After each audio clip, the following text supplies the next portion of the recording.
afternoon, Math System Canada. My name is Emily, and I'm a graduating pre-law student who was born and raised just outside Fredericton. My name is Zaki. I'm a fourth-year mechatronics student from UAE. My name is Tanishka. I'm a fourth-year computer science student from India. Together, we formed Team UNB, and we are so excited to be here presenting to you today on the national stage. Now, we'd like for you to imagine that everybody in this room was at the edge of a lake, where a castle filled with riches was centered on an island. Now, to get to the castle, we have to cross the water, where some of us might think of building a bridge or a boat or even swimming. Those with the necessary skills and access to materials will be the first to do so. And while this may represent the majority of the population, there will still be a significant portion of people who do not have the means necessary to make it into the castle. This metaphor about a castle in a lake is how we view the problem of youth ages 15 to 29 who are not in education, employment, or equivalent training, which is also known as NEET. Now, NEET is an OECD-recognized acronym that depicts a challenge many nations are attempting to tackle.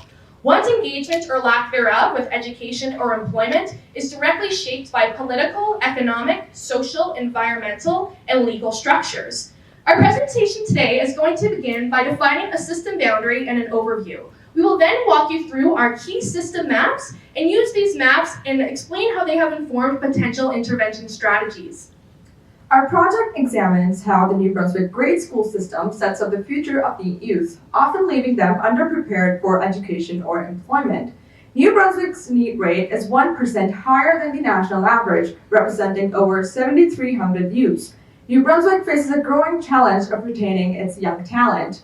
Many young people leave the province in search of education or employment, with the phrase, "You're coming back, right?" sounding all too familiar to us.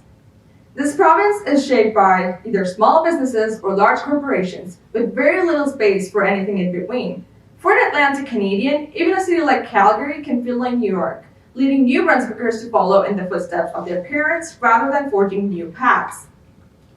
We often get asked, who are the NEET youth? This is a great question. We want to make it clear that NEET status can be felt by anyone. It could be your neighbor who took a gap year yet still struggles to find long-term employment. It could be the quiet classmate whose responsibilities in their rural home made it impossible to leave, or even your younger brother who crumbled under the pressure of writing their first exam in post-secondary education. In order to understand this complex system, we identified key stakeholders. These stakeholders range from the top in government and administrative positions all the way down to our families. We learned that each stakeholder acts towards the attainment of goals that maximize their benefit. Our causal loop diagram will visually depict the dynamics of the system through 4 key loops. Our goal is to walk you through the journey of learning about the system through the eyes of the stakeholders and how their interrelationships reinforce the very barriers we want to break. Beginning with the provincial policy loop, policy leaders in New Brunswick feel pressurized to show visible results within 4-year election cycles. This shifts the focus to short-term wins instead of long-term systemic change. Even when money is injected into the system, it is directed towards surface-level fixes, not where it is needed the most. Between 2013 and 2018, New Brunswick had the second highest per-student spending in Canada, yet students still performed poorly on standardized tests. Just a few weeks ago, millions of dollars were redirected towards provincial education budgets instead of individual districts, leading to mass layoff of library staff and educational leads. The vital support that students relied on seemingly vanished overnight. One stakeholder told us that governments focus on short-term wins instead of systemic change, and this mindset ripples across the system, generating waves that create barriers for the journey across the lake. Our resource loop also shows that these waves impacted the employment of our researchers and our data analysts, who help us see the full picture. So what happens when there's no one to analyze the data? Well, out of the 7 system stakeholders we interviewed and multiple mentors we spoke to the past year, we found out there are only 3 who are aware of the NEET youth problem. And data is being captured by the province, but still we observe that there's no deeper analysis being conducted. On top of that, without data, we realize that we can't identify gaps, we can't make responsive policies, and we definitely cannot intervene before the problem becomes difficult to resolve. Moreover, even the official StatsCan dataset does not account for individuals who are living on resource or living in low population density areas. One of the administrators we spoke to said that there's a significant lack of data on the NEET youth problem. We have promising programs like the vocational-based education system for high school students, but they're limited to a few seats and they require advanced level applications. Such a process creates barriers that divides youth into an insider or an outsider, and that leaves many students behind. New Brunswick is also home to the Wolastoqey, Mi'kmaq, and Passamaquoddy peoples, whose experience with the ongoing impacts of settler colonialism can be felt both inside and outside the classroom.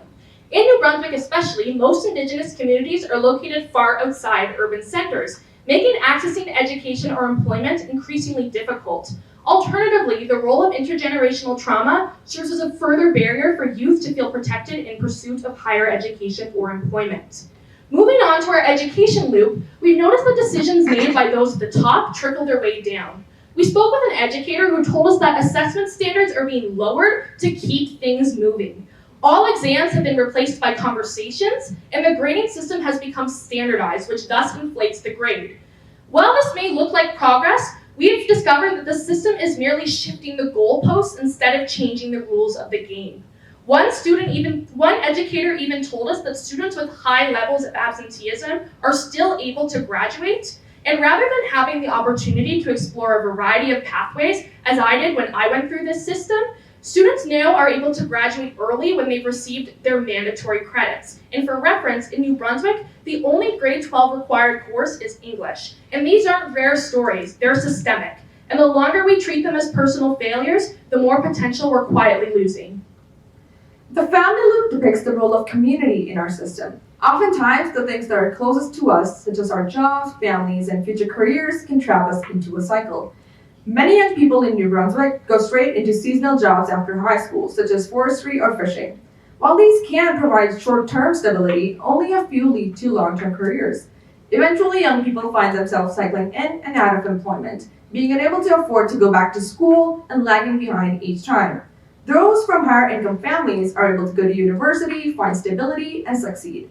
But for many others, especially rural and low-income students, education is a luxury, not a given.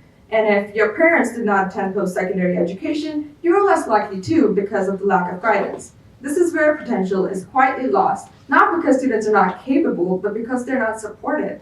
So we asked ourselves, what could we do to shift the system that produces these outcomes? Well, we came up with our iceberg model, a tool that helps us not identify why, but how.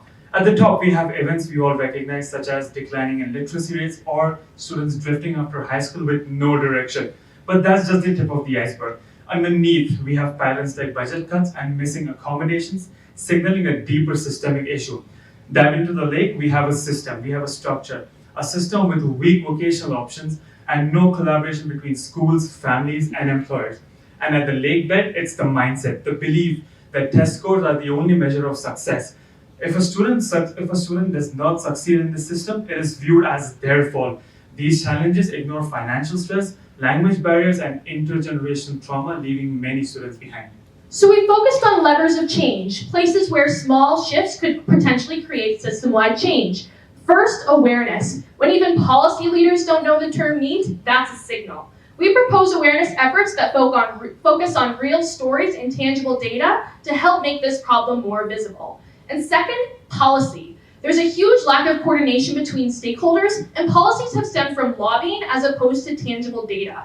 We propose strengthening transition infrastructure through things like career pathway hubs or even the CEGEP model in Quebec, which help bridge these gaps. And third, it's the mindset. Right now, we're rewarding compliance, when instead we should be looking at adaptability, perseverance, and readiness for the real world. This is a change that must start within the classroom and ripple its way outward. Throughout this project, we have learned that our causal loop diagram and iceberg don't just show where we're stuck, they also show where we can make changes to help our peers make it to the castle. Because NEET youth aren't failing, they're being failed by the system. If we want to rethink educational pathways in New Brunswick, we have to see a world where all youth have be given a chance to feel supported by the system regardless of where they fall within it. We thank you for your time and embarking on this journey across the lake with us.